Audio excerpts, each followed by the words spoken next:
Hello बच्चों, let's see this question. The question says that the work done on an object does not depend upon A. displacement, B. force applied, C. angle between force and displacement and D. initial velocity of object.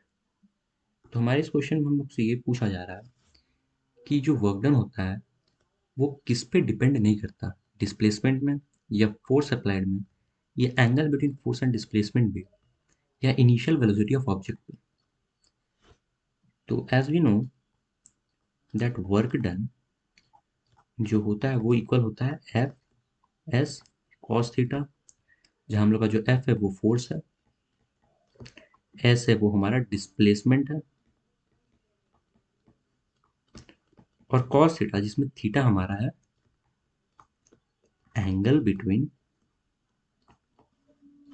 Force and displacement. यानी जो work done है वो force पे depend करेगा. Yes, force पे depend करेगा तो हमारा ऑप्शन बी सही हो जाएगा. It depends upon force applied, तो ये फोर्स अप्लाइड पे डिपेंड करेगा. डिस्प्लेसमेंट पे वर्क डन डिपेंड करेगा. यस, डिस्प्लेसमेंट पे भी करेगा, यानी हमारी ऑप्शन सही है कि ये डिस्प्लेसमेंट डिपेंड करेगा. और हमारा जो है थीटा जो कि angle between force and displacement work done इस पर भी डिपेंड करेगा. यानी जो वर्क डन है हमारा वो तीन चीज़ पर अभी तक डिपेंड कर रहा है. पहला है फोर्स, दूसरा है डिस्प्लेसमेंट एंड तीसरा है एंगल. हमारे क्वेश्चन में पूछा जा रहा है कि वर्क डन किस पर डिपेंड नहीं करता.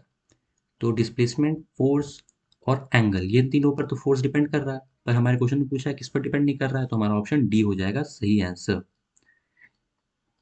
कि work done initial velocity of object पर डिपेंड नहीं कर रहा, इसका वेलोसिटी कितना इनिशियल इस पर वर्क डन डिपेंड नहीं कर रहा, तो हमारा करेक्ट आंसर हो जाएगा option D. Hope you got it well. Best of luck.